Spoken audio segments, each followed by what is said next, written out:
Welcome to London Gritty Chronicles. I am your narrator. Imagine the sound of water lapping against ancient stone. It is a rhythmic, hypnotic sound. For centuries, this sound meant wealth. It meant spices from the East, silks from China, and gold from Africa. But in the middle of the 14th century, the water brought something else. It brought silence. Today, we are going on a journey through time to understand the history of quarantine. You might know this word. You might have lived through it recently. But to truly understand it, to master the English vocabulary of rules, isolation, and public health, we must go back to where it all began. We are going to the Republic of Venice. This is not just a story about a disease. It is a story about bureaucracy. That is a useful word for you, bureaucracy. It refers to the system of officials and rules that manage a country or an organization.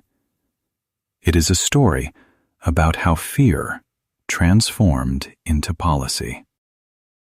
By the end of this hour, you will not only know the history, you will command the language used to describe systems, regulations, and historical change. Let us begin in the year 1346. We are not in Venice yet. We are far away, on the Crimean Peninsula, in the city of Caffa. Caffa was a Genoese trading port, a vital link in the chain of commerce that connected Europe to Asia. But Caffa was under siege. The Golden Horde, a powerful Mongol army, had surrounded the city walls. The siege was brutal. But then, a strange twist of fate occurred. The attacking soldiers began to die. They did not die from swords or arrows. They died from a mysterious sickness that caused black swellings, high fever, and vomiting of blood. The Mongol commander, Yanibeg, realized he could not win with a dying army. So, according to the account of a notary named Gabriel de Musis, he made a horrific decision. He ordered his catapults to load the bodies of his dead soldiers. Instead of heavy stones, they hurled the infected corpses over the walls, crashing into the city of Caffa. Historians debate whether this specific act of biological warfare was the sole cause, but the result was undeniable. The panic inside the city was absolute. The Genoese traders, terrified, ran for their ships. They scrambled aboard their galleys, those long wooden ships powered by oarsmen, and they fled. They sailed west toward Italy, toward safety. Or so they thought. Listen to the English phrasing here. They fled. This is the past tense of to flee, which means to run away from danger quickly. They fled the danger, but they carried the danger with them. In October 1347, 12 of these galleys arrived in the port of Messina in Sicily. The people of Messina rushed to the docks to greet the ships, expecting trade goods. What they found was a nightmare. Most of the sailors were dead. Those who were still alive were delirious with pain, their bodies covered in black boils. The authorities in Messina quickly realized their mistake. They ordered the ships to leave, but it was too late. The rats on the ships had already scuttled down the ropes. The fleas on the rats carried the bacteria, Yersinia pestis. The invisible cargo had been unloaded. Now let us move north to the Queen of the Adriatic, Venice. Venice in 1348 was a marvel. It was the most prosperous city in Europe. It was a maritime republic. The word maritime relates to the sea. If you are a maritime nation, your power comes from the ocean. Venice lived and died by its ships. The Great Council of Venice, the group of noblemen who ruled the city, heard rumors of a great mortality approaching from the south. But how do you stop the wind? How do you close the sea? In early 1348, the plague arrived in Venice. It did not announce itself with a trumpet. It arrived quietly, on merchant ships, in sacks of grain, and in the fabric of clothes. Within weeks, the city of canals became a city of corpses. The density of Venice worked against it. The narrow alleyways, which the Venetians call calli, were packed with people. The bacteria jumped from person to person with terrifying speed. Let's pause to look at the biology to society mirror. When a biological pathogen, a germ, enters a dense population, society begins to fracture. The symptoms of the body mirror the symptoms of the city. The body burns with fever. The city burns with panic. The body's systems shut down. The city's trade and governance shut down. In English, we often use the word infrastructure to describe the basic systems a city needs to function, like roads, water, and sewage. In 1348, the human infrastructure of Venice collapsed. Doctors refused to visit the sick.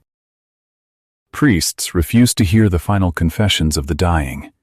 Fathers abandoned their children. The chroniclers of the time wrote with a tone of apocalypse. One wrote, "Father abandoned child, wife husband, one brother another. For this illness seemed to strike through the breath and sight, and so they died. And none could be found to bury the dead for money or friendship." Pay attention to that phrase, "none could be found." It indicates a complete breakdown of social order. The death toll was staggering. Historians estimate that Venice lost perhaps 60% of its population. Imagine that. Look at your own street. Imagine 6 out of every 10 houses being empty. The Venetian government, led by the Doge, the supreme leader, was facing an existential crisis. An existential crisis is a situation that threatens the very existence of a thing. If they did nothing, Venice would cease to exist. It would become a ghost town sinking into the lagoon. At this moment, the Venetians did something remarkable. They stopped praying for a miracle and started legislating for survival. To legislate means to make laws. Most of Europe saw the plague as a punishment from God. The solution, therefore, was penance, prayer, fasting, and whipping oneself. The Venetians were religious, certainly, but they were also pragmatic. Pragmatic is an excellent adjective. It describes someone who deals with things sensibly and realistically, based on practical considerations rather than theoretical ones. The Venetians looked at the problem with the cold, hard logic of merchants. They noticed a pattern. The sickness came from the ships. It came from contact. If they could break the contact, perhaps they could stop the death. This was a radical idea. You must understand, in the 14th century, no one knew what a bacteria was. They didn't know about fleas. They believed disease was caused by miasma, bad air. They thought the air itself was corrupt. But the Venetian officials, the bureaucrats, observed that when a ship from the east arrived, people died. Cause and effect. So, on March 20th, 1348, the Great Council of Venice established a new committee. They appointed 3 noblemen to a special task force. Their title was the Savi alla Sanità, the Wise Men of Health. This is a crucial moment in the history of English vocabulary regarding government. We call this delegation. The Great Council delegated authority to these three men. Their mandate was simple, yet impossible: preserve public health and avoid the corruption of the environment. These three men were given extraordinary powers. In a legal context, this means they could bypass normal rules to get things done quickly. They could detain ships, they could burn goods, they could arrest citizens who broke the rules. But here is the twist. They did not invent quarantine immediately. The 40-day rule did not exist yet. What they invented first was the concept of exclusion. They designated certain islands in the lagoon as places for the sick. They said, "If you are sick, you cannot stay here. You must go there." It was a brutal logic. To save the whole, they had to sacrifice the parts. As we end this first part of our story, the city of Venice is on its knees. The dead are piled in the churchyards. The wise men of health are gathering in a stone room, looking at a map of the lagoon. They are about to make a decision that will change the way the world handles disease forever. They are about to draw a line in the water. We will see exactly how they drew that line. We will discover the first island of isolation, and we will learn the dark origin of the word Lazaretto. The nightmare is not over. The system is just beginning to form. The water of the Venetian lagoon is shallow and still. In the moonlight, it looks like black glass. In 1423, 75 years after the first Great Plague struck, the Venetian Senate made a decision that would terrify the population. They chose a small island located 2 miles from the city center. The island was called Santa Maria di Nazareth. This brings us to our first key word of this section: designate. To designate means to officially choose a person or thing for a specific purpose. The Senate designated this island as a place for the sick. They declared that anyone showing symptoms of the plague must be removed from the city and transported to this island. Imagine the scene. It is midnight. A boat glides silently through the canals. Inside, there is a person wrapped in blankets, shivering with fever. They are being rowed away from their home, away from their family, toward the island of Nazareth. They know they will likely never return. This facility became known as the Lazaretto. This is a fascinating moment for language history. Why Lazaretto? Historians believe the word is a linguistic mix. It combines Nazareth, the name of the church on the island, with Lazarus. In the Bible, Lazarus is the patron saint of lepers, people suffering from a skin disease. Over time, the Venetian dialect blended these names into Lazaretto. Today, in English, a lazaretto creates a very specific image. It is a hospital for contagious people, usually isolated near a port. The creation of the lazaretto signaled a massive shift in public thinking. Before this, the sick were pitied or feared, but they remained in the community. Now, the state was practicing segregation. Segregation is the act of setting someone or something apart from others. Venice decided that the biological safety of the majority required the segregation of the infected minority. The Lazaretto Vecchio, the old Lazaretto, as it is known today, was not a place of comfort.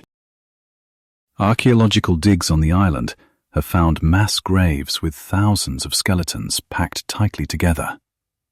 But it was a system. It had walls, It had guards, and it had rules. The logic was ruthless but effective. Contain the fire so it does not burn down the forest. However, the wise men of health soon realized a flaw in their system. The Lazaretto was for people who were already sick. It was a place for the dying. But what about the ships arriving from the east? What about the sailors who looked healthy? This is the tricky thing about the plague, and indeed many viruses. There is an incubation period. This is the time between catching the virus and showing the first symptoms. A sailor could board a ship in Alexandria, Egypt, feeling perfectly fine. He could sail across the Mediterranean for weeks, laughing and eating with his crewmates, all while the bacteria was multiplying silently in his blood. When he arrived in Venice, he would pass the visual inspection. He would walk into the city, visit a tavern, and hug his wife. 2 days later, he would collapse. By then, he had already infected 10 other people. The Lazaretto could not stop this. The Lazaretto was reactive. It acted after the problem appeared. The Venetians needed something proactive. They needed a way to catch the invisible enemy before it walked off the ship. They looked across the Adriatic Sea for inspiration. In 1377, the city of Ragusa, modern-day Dubrovnik, had tried a new method. They ordered incoming ships to wait on a rocky island for 30 days before docking. They called this the Trentino, from the Italian word for 30. The logic was simple. Time is a filter. If you wait 30 days and you are still alive, you are probably safe. Venice observed this, and, as they often did, they decided to take the idea and make it bigger, stricter, and more bureaucratic. They asked themselves, is 30 days enough? The doctors of the time, relying on Greek medical theories about the life cycles of acute illnesses, believed that a disease would run its course within nearly 40 days. So, the Venetian Senate extended the waiting period. They moved from Trentino, 30, to Quarantino, 40. This gives us the English word we use today, quarantine. It comes directly from the Italian 40 giorni, 40 days. But declaring a 40-day wait is easy. Enforcing it is a logistical nightmare. Logistical refers to the detailed organization of a complex operation. How do you feed a ship full of angry sailors for 40 days without letting them off the boat? How do you ensure they don't swim to shore? How do you check if the cargo, the expensive silk and wool, is infected? Venice had to build a second island. They had the Lazaretto Vecchio for the sick. Now, they needed a new facility for the suspicious. In 1468, a decree established the Lazaretto Nuovo, the new Lazaretto. This was not a hospital for the dying. It was a holding center for the recovering and the waiting. It was a massive warehouse for goods and people in limbo. Limbo is a useful noun. It means an uncertain period of awaiting a decision or resolution. The sailors were in limbo. The system was now taking shape. You have the city, the clean zone.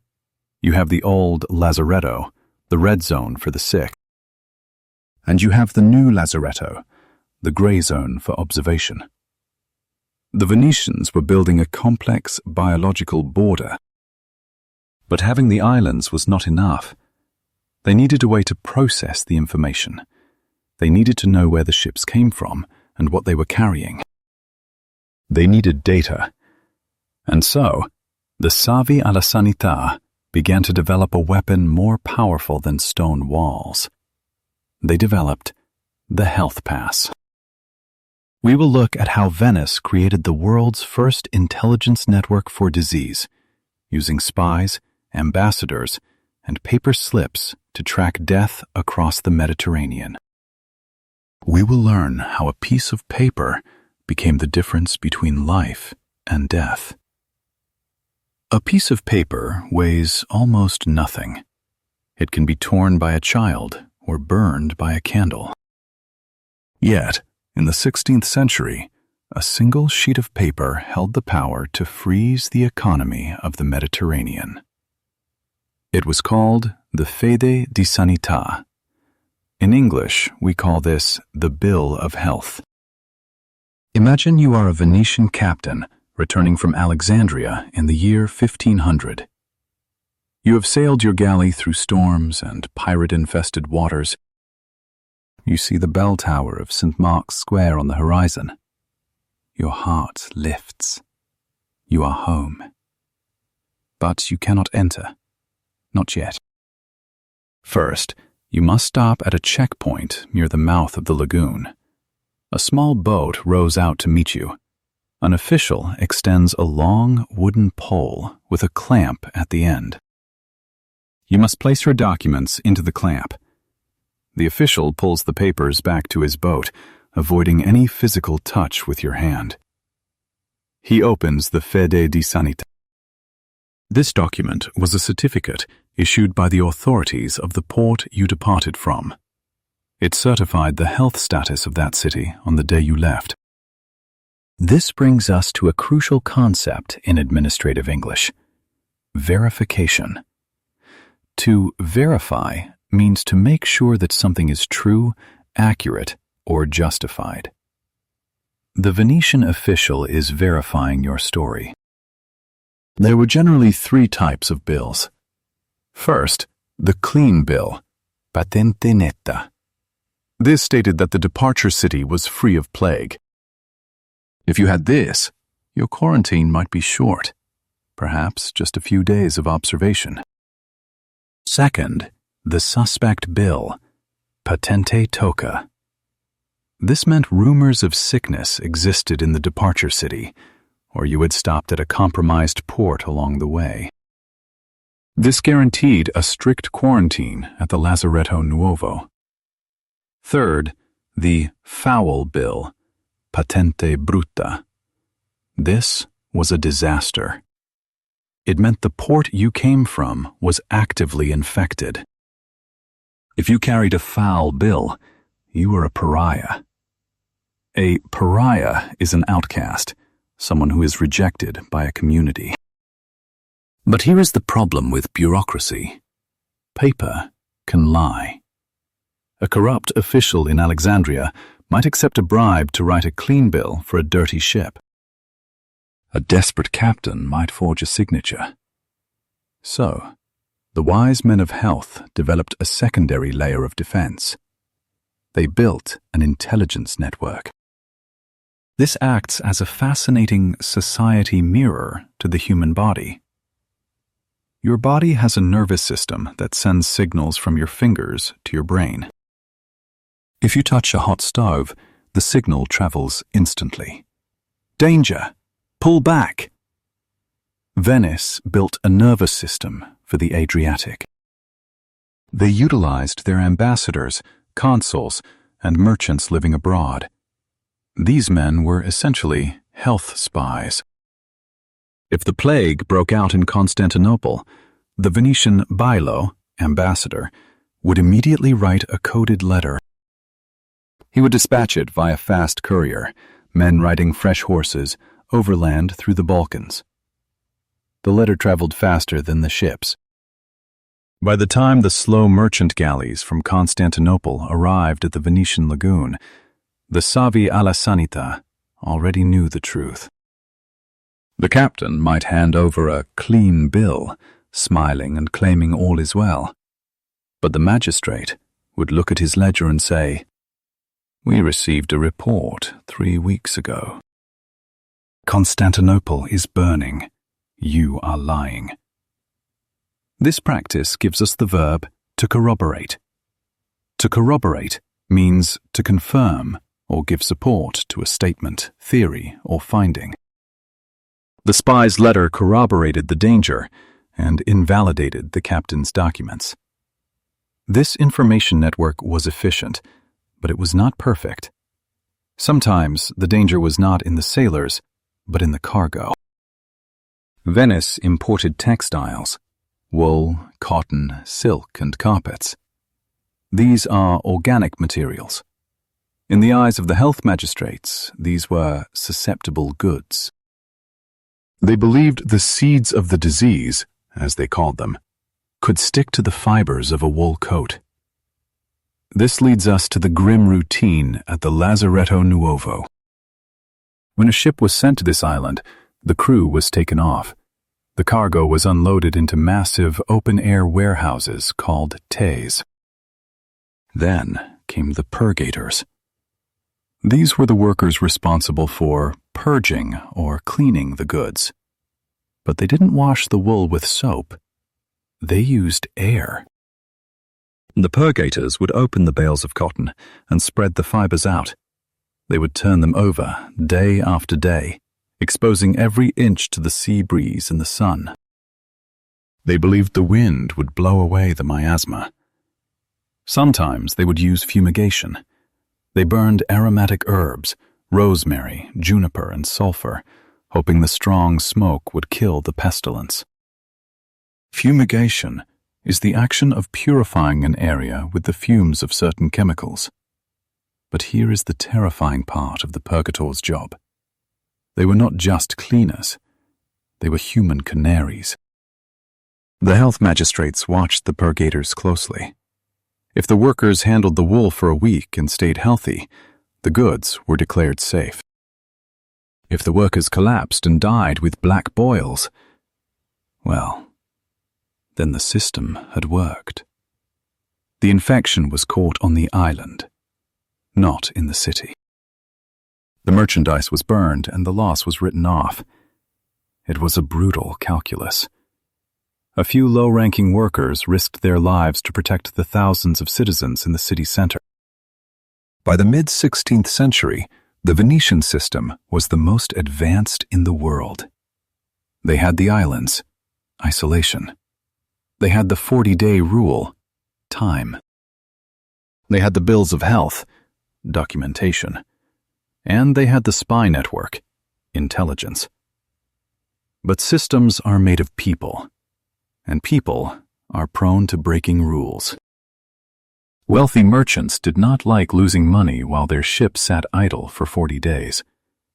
Nobles did not like being told they couldn't enter their own city. Pressure began to mount. Bribes were offered. Walls were climbed. The Savi alla Sanità realized that rules without punishment are merely suggestions. They needed to transform from a health committee into a police force. They needed teeth. In the next part, we will look at the enforcement of these laws. We will stand in St. Mark's Square and witness the public execution of those who broke quarantine. We will learn the vocabulary of penalties, deterrence, and capital punishment. The state was done asking politely. Now they would demand compliance at the edge of a sword. A law without a sword is nothing but a wish. In the middle of the Piazza San Marco, the heart of Venetian social life, the authorities erected a wooden scaffold. It stood tall against the backdrop of the golden mosaics of the basilica. It was not there for decoration. It was there to send a message. In times of plague, the Venetian Republic did not believe in second chances. By the 16th century, the Savi alla Sanità had evolved. They were no longer just a committee of organizers. They had become a supreme tribunal. A tribunal is a court of justice. They held the power over life and death, and they answered to almost no one. Let's examine a specific term often used in history: draconian. This adjective describes laws or penalties that are excessively harsh or severe. The measures taken by Venice were draconian. If you were a boatman who smuggled a sick person out of the city for a fee, You were not fined. You were executed. If you were a guard at the Lazaretto who accepted a bribe to let a merchant leave early, you were hanged.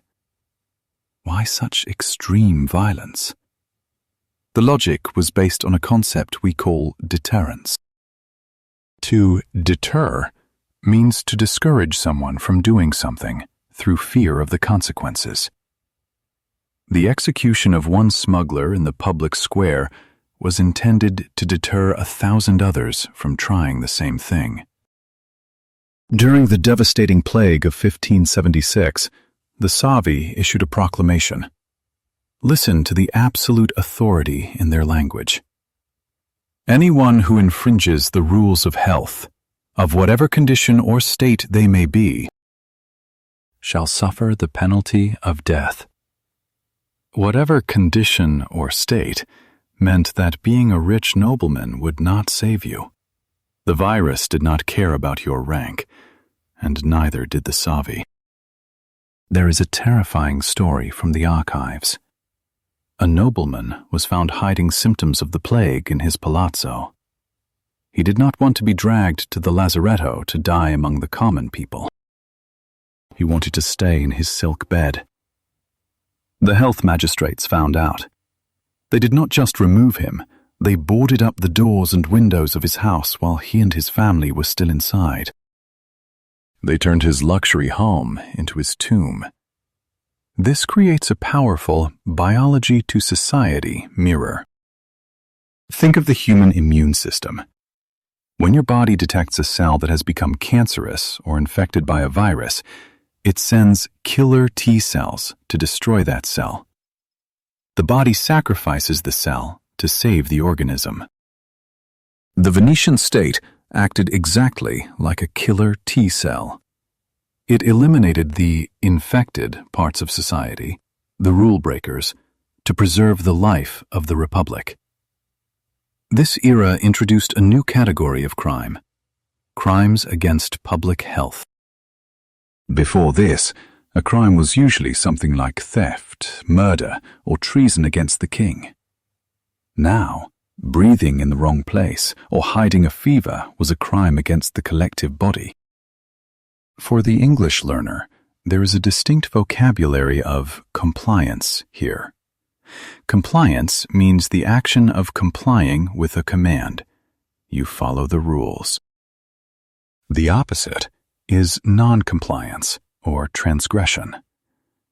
A transgression is an act that goes against a law, rule, or code of conduct. In Venice, the cost of transgression was ultimate. The Savi also employed a vast force of mounted guards. They patrolled the streets and the canals, but they couldn't watch everyone. So they incentivized the population to watch each other. They created denunciation boxes, bocche di leone, lions' mouths. These were stone letterboxes carved into the walls of the Doge's palace. A citizen could slip a piece of paper into the mouth of the stone lion, anonymously accusing their neighbor of breaking quarantine. I saw my neighbor bringing in cloth from a suspect ship. I heard coughing in the apartment above me. This turned the entire population into a surveillance network. It broke the bonds of trust between neighbors, but it strengthened the safety of the city. Fear is a very effective adhesive for policy. But what if the threat was not a single smuggler? What if the threat was an entire town on the mainland? Venice was an island city, but it controlled a large empire on the Italian mainland, known as the terraferma. When the plague struck a village on the mainland, the Savi could not dig a canal around it. They could not send everyone to an island. So, they invented the cordon sanitaire. This is a French term, but it is standard in English historical and medical vocabulary. A cordon is a line or circle of police, soldiers, or guards preventing access to or from an area. A sanitary cordon is a militarized border around an infected zone. The Venetian army would march to the infected village. They would surround it with a ring of soldiers. They would plant wooden stakes in the ground to mark the line. The order given to the soldiers was simple: shoot to kill. If a father tried to leave the village to find food for his starving family, he was shot. If a farmer tried to bring his cows to a different pasture, he was shot. The village was cut off from the world. No food in, no people out. They were left to burn out the disease alone. This brings us to a difficult ethical question, one that echoes through history. Is it right to imprison the innocent along with the sick? The Venetians did not agonize over this. They believed the survival of the capital justified the suffering of the province. As we close this chapter, the Venetian system has reached its peak severity. We have islands for isolation, passes for verification, and the death penalty for transgression. But the world was changing.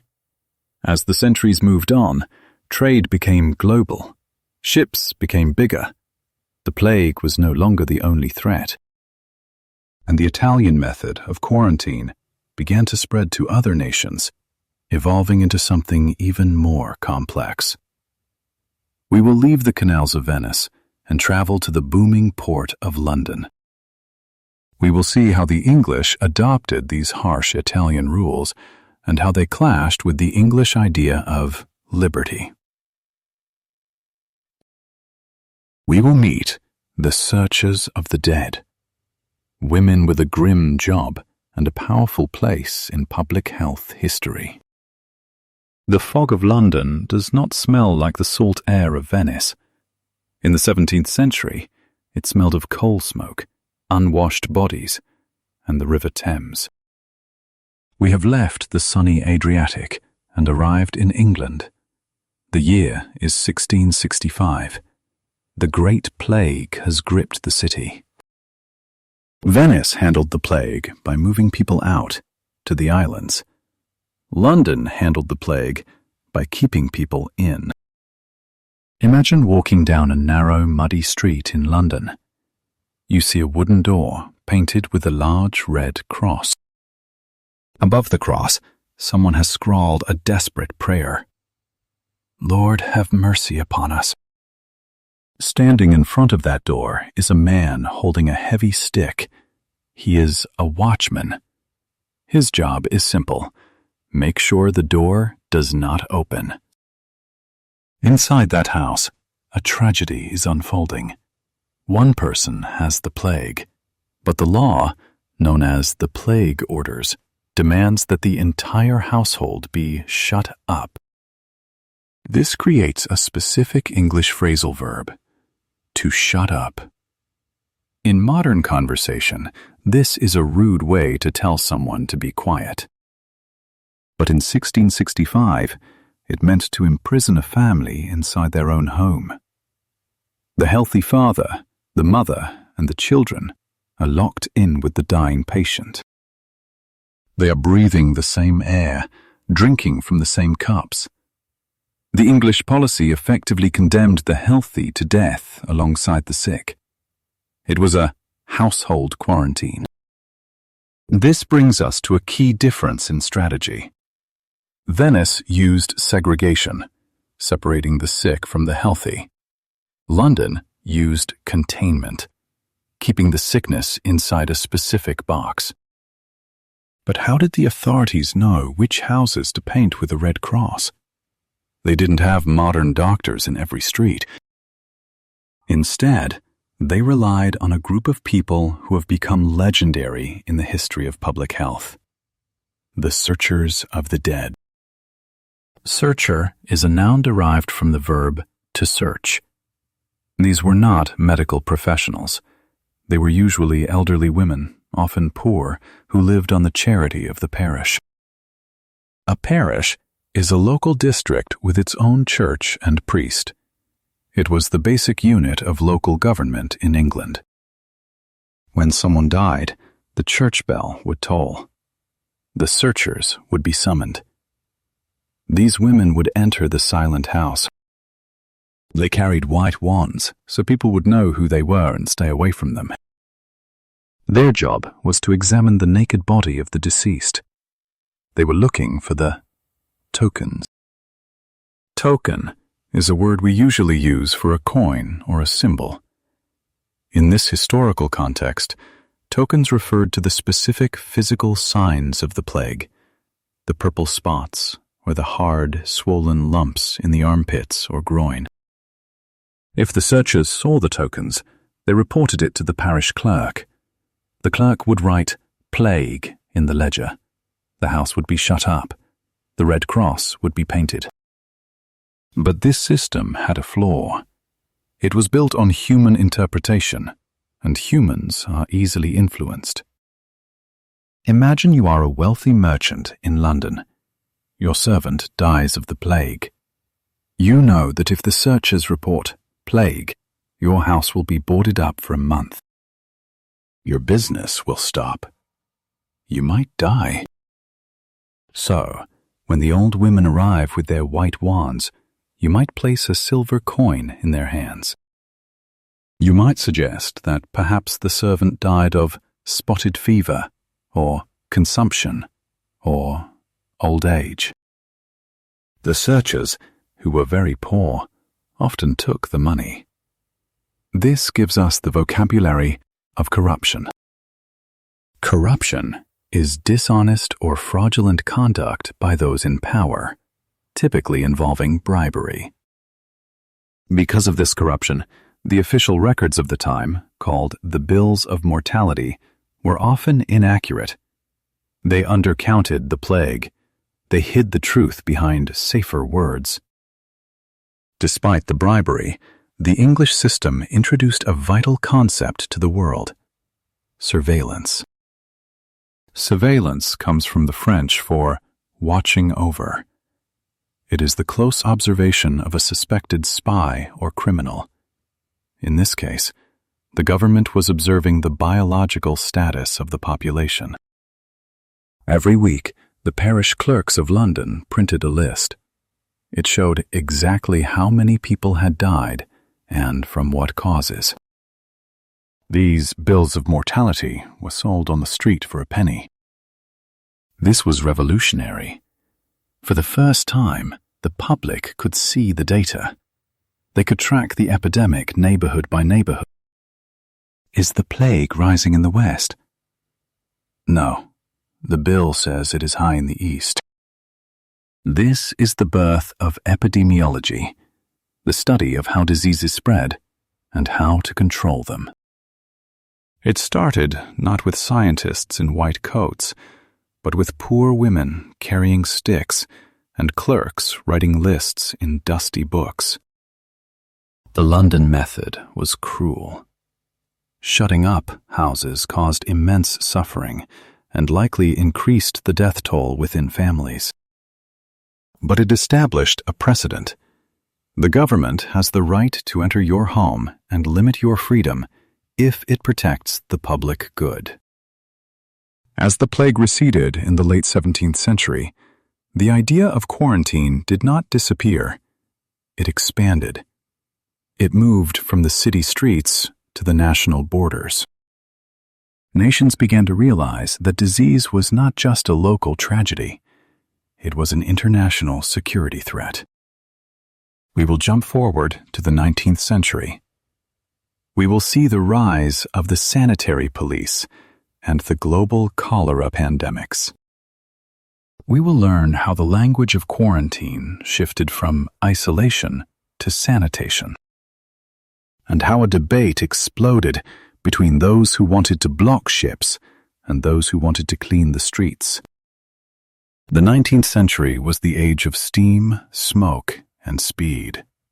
Ships were no longer at the mercy of the wind. They were powered by engines. The world was shrinking. But as travel became faster, diseases traveled faster too. The new enemy was not the bubonic plague. It was cholera. Cholera terrified the Victorians. It struck with shocking speed. A healthy man could wake up in the morning, feel a sudden cramp, and be dead by sunset. His body blue and shrunken from dehydration. It moved from India, across Russia, into Europe, and then to the Americas. This sparked a ferocious debate.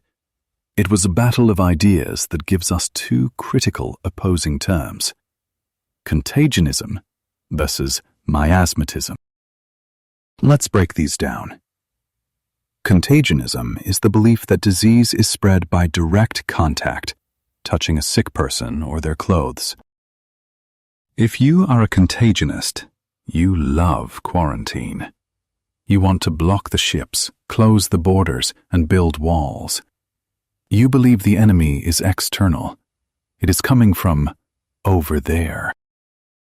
Miasmatism, or the anti-contagionist movement, is the belief that disease is caused by miasma, bad air arising from filth, rotting matter, and swamps. If you are a miasmatist, you think quarantine is useless. You cannot stop the air with a wall. Instead, you want to clean the city. You want sewers, fresh water, and sunlight. This was not just a medical debate. It was an economic war. Think about the British Empire. It was the greatest trading power on earth. Every day a ship sat in quarantine was a day of lost profit. The British merchants hated quarantine. They called it an instrument of tyranny. They argued it was an outdated superstition from the Dark Ages of Venice. They wanted free trade. Free trade is international trade left to its natural course without tariffs, quotas, or other restrictions. They wanted the ships to flow like blood in a vein, unstopped. So the British government pushed the sanitary idea. They said, "We don't need to block the ships. We just need to make our ports clean so the disease cannot take root." This is a beautiful example of how economic incentives shape scientific policy. The British wanted to believe in miasma because it was good for business. But across the Channel, the French and the Italians were still strict contagionists. They looked at the British ships with suspicion. In 1851, the nations of Europe decided they couldn't just yell at each other across the water. They needed to talk. They gathered in Paris for the first International Sanitary Conference. This is a massive milestone. It was the first time sovereign nations sat down to create a global health policy. Sovereign describes a nation that has supreme power or authority. Usually, a sovereign nation does what it wants. But here, they were trying to agree on shared rules. The conference was a disaster. It lasted 6 months. The delegates argued in French. They shouted. They insulted each other's science. The British delegate, Dr. John Sutherland, stubbornly argued that cholera was not contagious. He said quarantine was a commercial burden and scientifically invalid. The Austrians and French argued that without quarantine, Europe would die. They could not agree on the science, so they could not agree on the law. However, even though it failed to produce a universal treaty, the 1851 conference planted a seed. It introduced the idea of standardization. To standardize means to make things of the same type have the same basic features. They wanted a standard bill of health. They wanted a standard length of quarantine. They wanted to speak the same language of regulation. While the diplomats argued in Paris, the scientists were quietly working in their labs. They were about to destroy the theory of miasma forever. In 1854, an Italian scientist named Filippo Pacini looked through a microscope and saw a comma-shaped bacterium. He called it Vibrio cholerae. Later, Robert Koch would prove the link. Disease was not a cloud of bad air. It was a germ. It was a living thing. This discovery vindicated the ancient logic of Venice. The Venetians were right all along. The invisible enemy was traveling on the ships. But the discovery also helped the sanitarians. If you knew the germ lived in dirty water, you could filter the water. So, a new synthesis emerged. Synthesis is the combination of ideas to form a theory or system. The new system used both. 1. Medical inspection at the port, a fast, targeted quarantine. 2. Sanitation in the city, sewers and clean water. The brute force of the 40-day wait was replaced by the precision of the microscope. We are now moving into the modern era. The Lazaretto is becoming the isolation hospital. The watchman is becoming the health officer. But before we reach the 20th century, we must visit one more location. An island in the harbor of New York City. A place where the tired, the poor, and the huddled masses arrived. We will explore Ellis Island. We will see how the United States industrialized the quarantine process. We will watch the 6-second medical exam and learn how public health became a tool for immigration control. The Statue of Liberty lifts her lamp beside the golden door. But just a few hundred yards away, there was another door. It was not golden. It was a gate of wire and iron. We're at Ellis Island in the early 1900s. This small island in New York Harbor was the funnel through which millions of immigrants poured into America. But before they could enter the land of the free, they had to pass the medical gaze. The sheer scale of Ellis Island required a new kind of vocabulary. We are no longer talking about exclusion of a few ships.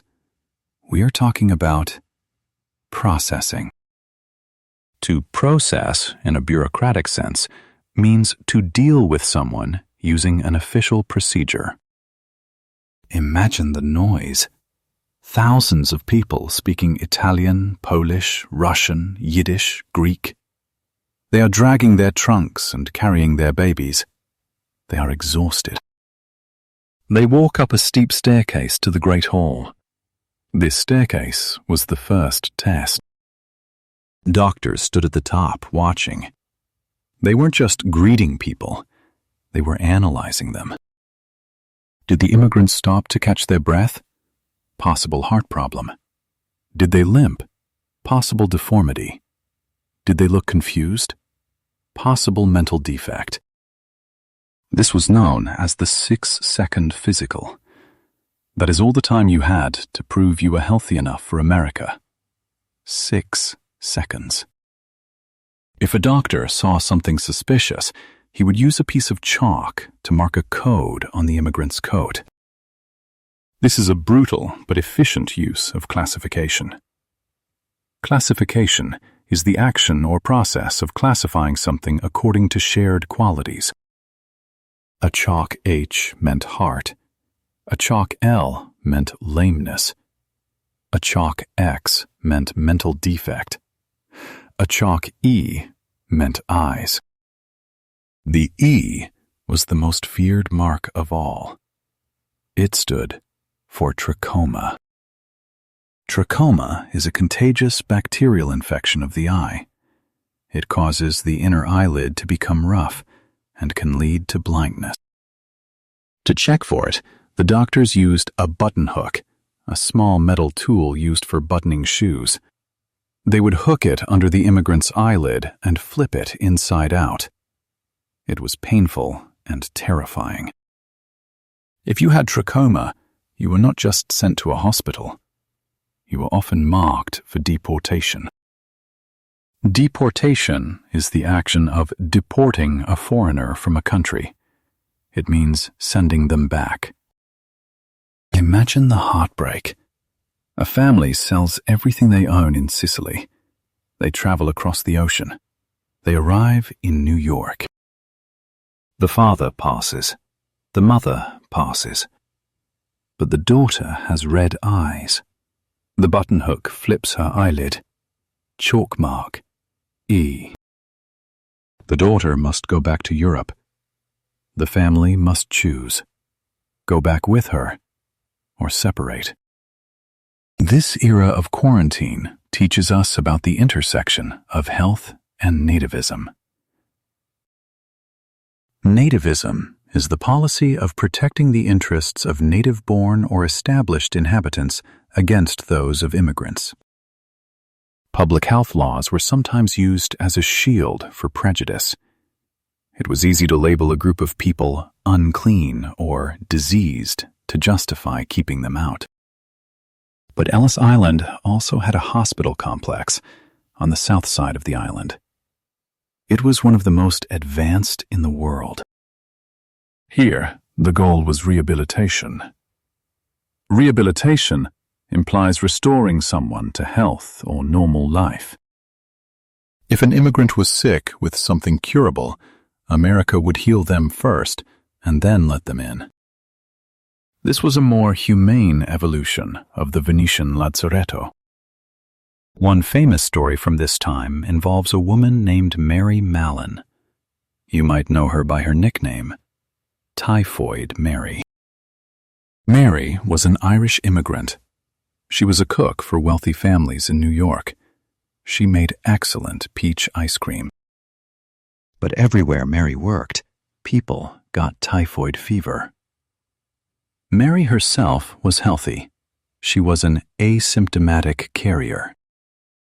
Asymptomatic means showing no symptoms of the disease. The health authorities hunted her down. In 1907, they arrested her. Mary fought back. She said, "I am not sick. Look at me. I am strong." She did not understand the science. She felt she was being persecuted. The state placed her in involuntary confinement on North Brother Island.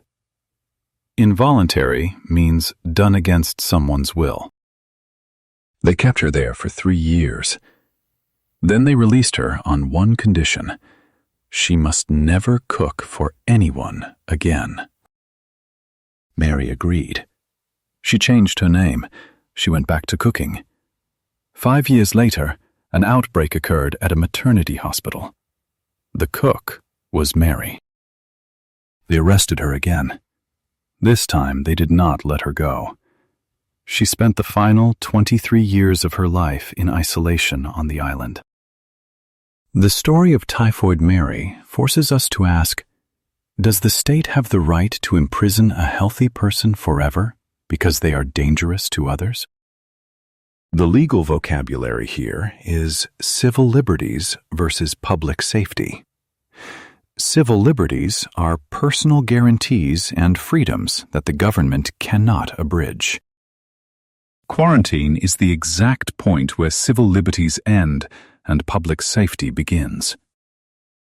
By the mid-20th century, the discovery of antibiotics changed the game again. Antibiotics are medicines that destroy or slow down the growth of bacteria. Suddenly, we didn't need to isolate people for weeks. We could give them a pill. The great Lazarettos closed. The islands were abandoned. We thought the age of quarantine was over. We thought we had won the war against nature. We were wrong. We will enter the modern age of air travel. We will look at SARS, Ebola, and the return of the ancient rules. We will see how the jet engine allows a virus to travel from a jungle to a metropolis in 24 hours, and how the cordon sanitaire made a dramatic comeback in the 21st century. The jet engine is a miracle of engineering. It allows us to eat breakfast in London and dinner in New York. But for a virus, the jet engine is a teleportation device. In the old days of Venice, a ship took weeks to cross the Mediterranean. If a crew had the plague, they would likely die or recover before they arrived. The journey itself acted as a biological filter. Today, there is no filter. You can board a plane in a remote province, incubate a virus for 12 hours, and land in a hub airport like Dubai, Atlanta, or Heathrow. You are a biological bomb with a long fuse. This brings us to the modern vocabulary of global health security. In 2003, a new disease appeared. It was called SARS, Severe Acute Respiratory Syndrome. It started in a hotel in Hong Kong. A doctor from Guangzhou, who was unknowingly infected, checked into room 911 of the Metropole Hotel. He coughed in the hallway. He touched the elevator buttons. Within days, guests from that hotel flew to Toronto, Singapore, and Hanoi. Suddenly, the world remembered the fear of Venice. But we didn't have islands anymore. We had self-isolation. This is a key term. In the 14th century, the guards dragged you to the Lazaretto. In the 21st century, the government asks you to stay home voluntarily. This relies on civic duty. Civic duty is the responsibility of a citizen to their community. But when asking wasn't enough, the old harsh methods returned. Look at the Ebola outbreak in West Africa in 2014. Ebola is terrifying. It is a hemorrhagic fever. Hemorrhagic is an adjective meaning accompanied by profuse bleeding. In parts of Monrovia, Liberia, the government implemented a cordon sanitaire. They used barbed wire and soldiers to seal off an entire neighborhood called West Point. 70,000 people were trapped inside. It was the Venetian solution, resurrected in the modern age. The people of West Point rioted. They attacked the quarantine center. They shouted, "No Ebola!" They believed it was a government plot. This highlights the danger of misinformation. Misinformation is false or inaccurate information. In 1348, rumors spread in Venice that the Jews were poisoning the wells. In 2014, rumors spread that the doctors were killing patients. The technology changes, but the human reaction, fear, denial, and scapegoating, remains exactly the same. Then came 2020. We do not need to imagine this. We lived it. But let's look at it through the lens of history and language. The world saw the return of the lockdown. This is a prison term. It originally meant confining prisoners to their cells after a riot. Now it applies to free citizens. Lockdown is the ultimate version of the Venetian strategy. Instead of isolating the sick, you isolate everyone. We also saw the rise of contact tracing. Remember the Venetian spies, the ambassadors writing letters. Today, we have apps on our smartphones. The spy is in your pocket. Bluetooth signals record who you stand next to. If that person tests positive, you get a ping. This is digital surveillance.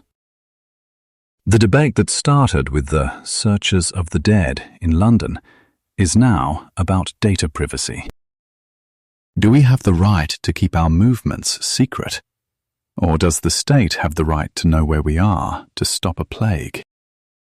We also saw the return of the health pass. In Venice, it was the paper Fede di Sanità. In 2021, it was the QR code on your phone screen.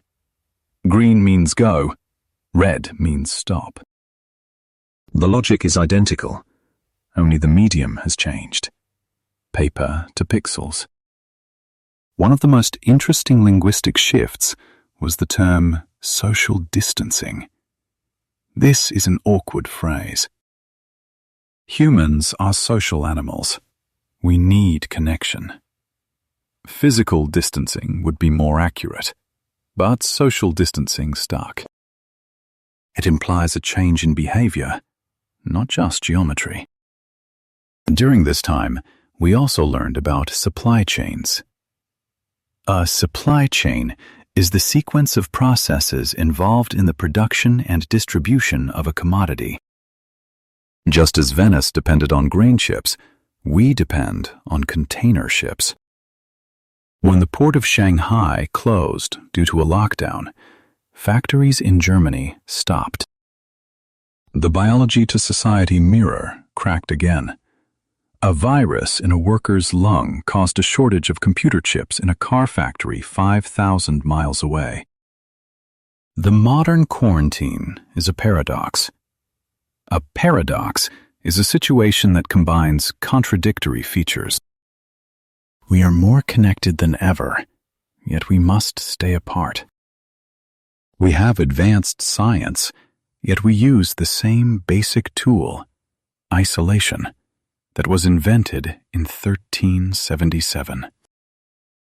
As we move toward the conclusion of our journey, we must ask, what is the future of quarantine? Will we have to do this again? Scientists warn of disease X, a hypothetical future pathogen that is highly contagious and deadly. In the next part, we will look at the future. We will discuss smart quarantine. We will explore how AI and robotics might change the way we handle the next pandemic. We will also synthesize everything we have learned, from the rats of Caffa to the QR codes of today. We have built a vocabulary of control. Now we must decide how to use it. The year is 2030. Or perhaps 2040. We are standing in a port, but there are no sailors. The cranes are automated, moving containers with silent precision. A ship arrives. It is not met by a rowing boat with a wooden clamp. It is met by a swarm of drones. This is the concept of smart quarantine. In the past, quarantine was a blunt instrument. It was a sledgehammer. We locked down entire cities because we didn't know exactly who was sick. We treated everyone as a suspect because we lacked data. The future of public health lies in precision. Precision is the quality, condition, or fact of being exact and accurate. Imagine a world where we don't need to close the border. Instead, we use biosurveillance. Sensors in the airport wastewater system detect a new virus the moment a passenger flushes a toilet. Thermal cameras equipped with AI scan the crowd, not just for temperature, but for micro-expressions of pain or fatigue. Your smartwatch notices your heart rate variability has changed 2 days before you feel a fever. It sends you a private notification. Please isolate. A test kit is being delivered by drone.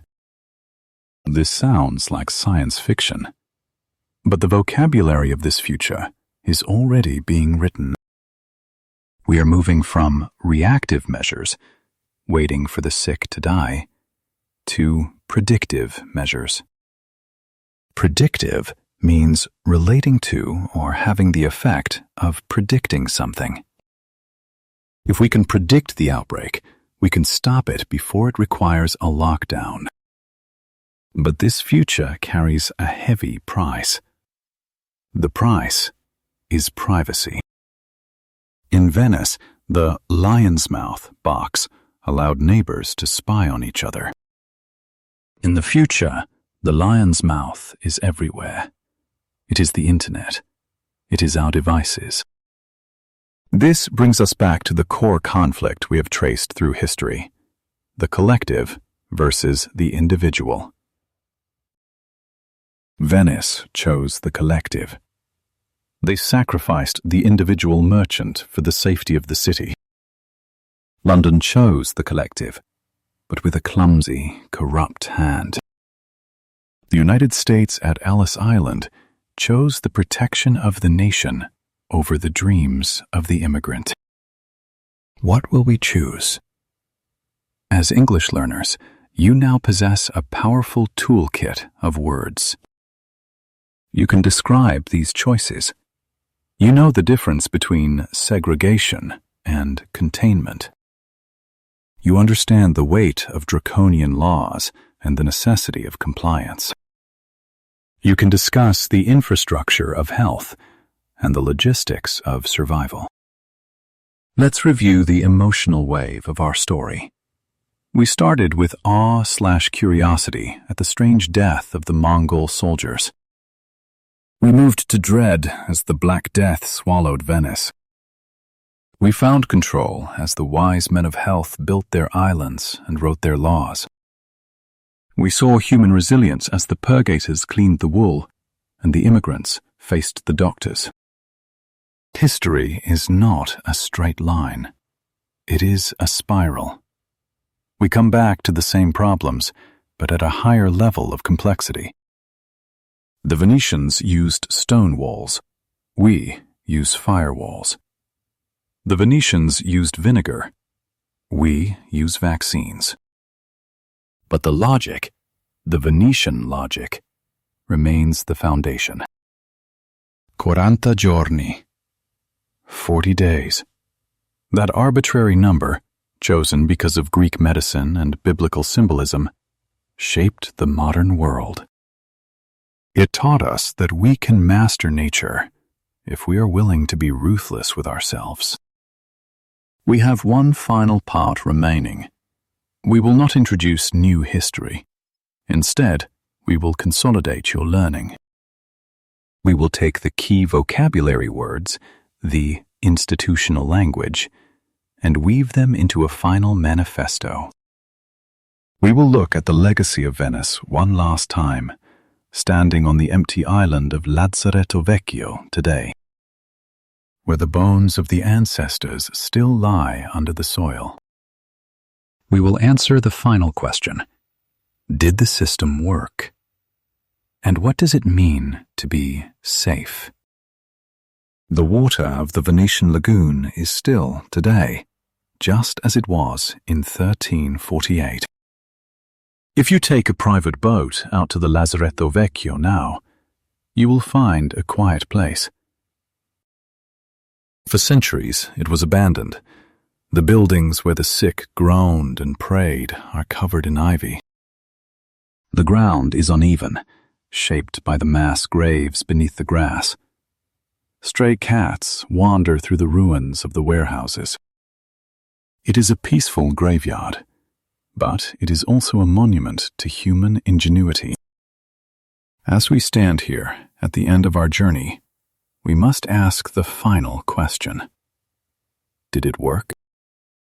Did the draconian laws, the segregation of the sick, and the brutal deterrence of the gallows actually save Venice? The answer is a qualified yes. Venice survived. While other cities were wiped out completely, Venice remained a superpower for another 400 years. The population bounced back. The trade continued.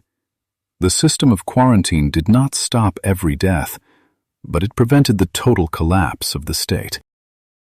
It transformed the plague from a supernatural apocalypse into a manageable crisis. It turned fate into policy.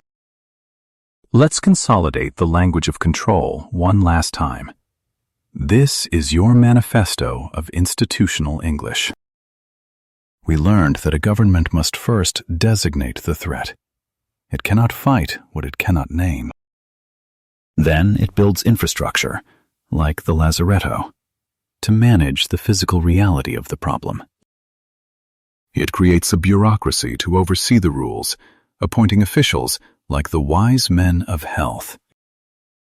These officials rely on surveillance and intelligence to corroborate the truth, because people and ships will lie.